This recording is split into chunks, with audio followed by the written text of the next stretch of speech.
I'm Ollie Adegboye. I'm a photographer based here in London. And amongst other things, I really enjoy making portraits. Here's some of my work. I'm here today to talk about my project and first book, Bàbá Father. Between 2021 and 2023, I photographed over 60 black fathers and their children. I started the project because of a conversation I had with some of my oldest friends in the summer of 2020, about 7 months before I became a dad myself. We were all at my place talking about everything and nothing. At some point, the conversation turned to family life. A few of them had already had kids, and a couple were just weeks away from meeting their firstborns. I realized it was the first time I'd heard black men speaking honestly and openly about their roles as fathers and raising a family as young-ish black men in 2020, and it stuck with me. I felt like I wanted to keep this conversation going, and this naturally progressed into photographing these guys with their kids.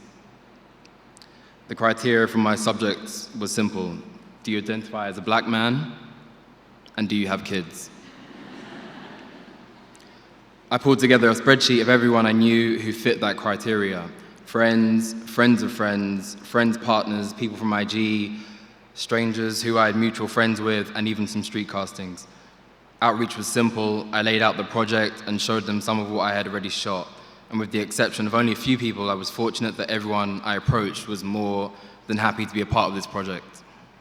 The trickiest part was the balancing act of scheduling so many people. Some people took months to secure, and some shoots just didn't happen because we couldn't connect. There were work emergencies, bad weather, and multiple cases of chickenpox.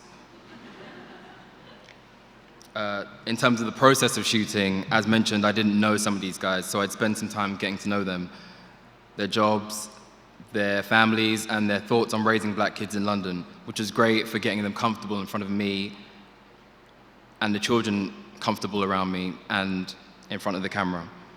Conversation became an important part of the process. When I approached this project, I wanted to get three things right: lighting, composition, and of course, working with children. I'll start with the children because there's not a lot to say, to be honest.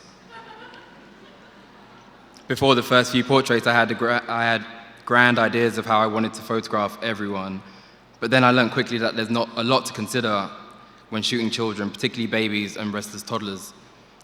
I couldn't always just show up, and I had to be patient. I had to catch them after nap time, or only on a Friday morning, or before dance class.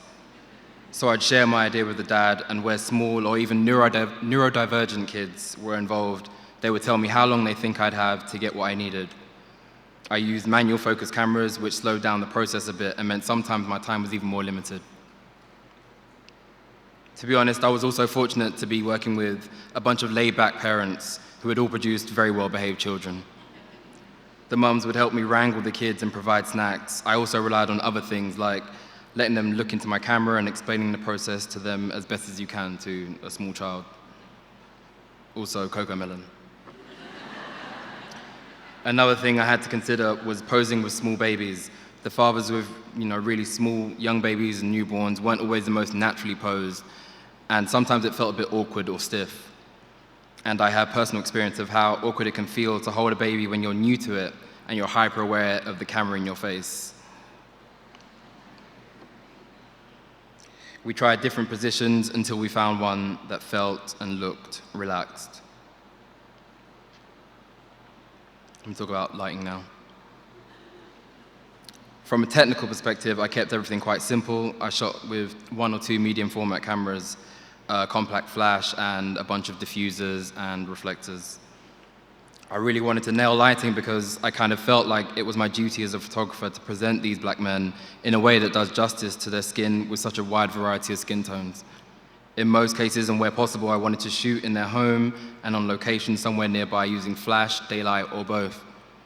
So where I was shooting indoors with only flash, I tried to minimize too many highlights on the face. I used a lot of diffusion and bounce off of reflectors and ceilings to keep everything soft, but still with a bit of punch and contrast. If the weather was good and the light was right, I'd find a window they could sit near so I could play with the depth of the image, as well as the balance of highlights versus shadows on the face. This image is a good example of lighting and, I guess, timing. I'd low-key been putting off shooting my friend Bilal because I live in North London, and while we were trying to find time to shoot, he moved down to Croydon. One day, he posted an image on his story, and it was timestamped 7:15 in the morning. I saw the morning light he got through a first-floor window and locked in a shoot date immediately, knowing exactly what I wanted to do. I was almost desperate to capture that sort of light, so I made my way south by bus, tube, and tram to his house, and we shot and wrapped by 8 a.m. On location, things were a bit easier, and we'd often just go for a walk. Before shooting, I'll get their address and scout the area via Google Street View for options. As anyone would, I was constantly monitoring the weather and using a sun tracker app before a shoot, terrified of weekend rain. In regards to composition and movement, I had a few references but didn't rely on them too heavily. I wanted the dads to feel comfortable and not overposed, but about halfway through the project, I was making up contact sheets of everything I'd shot so far, which I was constantly reviewing to ensure sufficient variety. Nothing was set in stone, but for some subjects, I had an idea for them before they'd even agreed to shoot. For example, I knew I wanted to include vehicles as props because everyone looks cool sitting on bikes and cars. Also, I didn't ask them to wear matching jackets, they just bought them new for the shoot, which was perfect. Some guys gave me everything with little or no direction, and that was just amazing. And some hadn't been photographed like this before, and they were quite nervous and almost turned it down because they didn't want to be in front of the camera, particularly with their kids, and so they needed a bit more direction, and eventually they settled into the moment. I even had the opportunity to capture touching interactions between father and child. Sometimes my idea was dictated by the circumstance. Most of the dads gave me about 2 or 3 hours in or out of their home, and some only had 45 minutes on road on a Friday night before they had to go out. But regardless, I established direction and location within those limitations. And even though we had to fight wind and rain, from the moment we started shooting, I only made the tiniest adjustments because I felt I'd got what I came for. And even though the project isn't really about the kids, sometimes it felt right to make them the star of the image. So once I'd exhausted the list of people I could shoot and people stopped texting me back, I got into the final selection. And with this came handprinting everything alongside the lighting.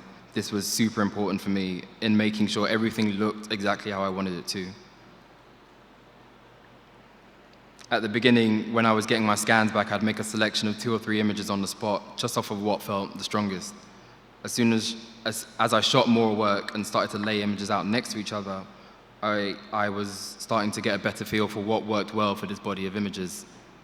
Of course, I've built a relationship with a lot of these guys, so I was also keen to make sure that the image was one that made them look good and they would be proud of.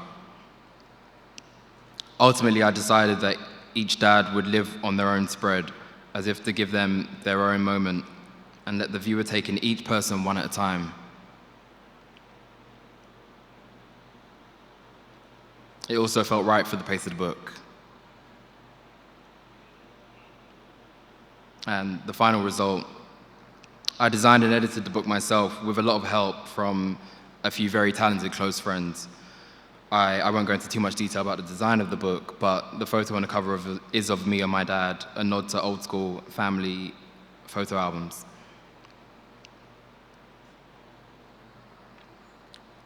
It was truly a pleasure and a joy to connect with all these amazing men, and if you happen to pick up a copy, wink wink, I hope you enjoy looking at these images as much as I did making them.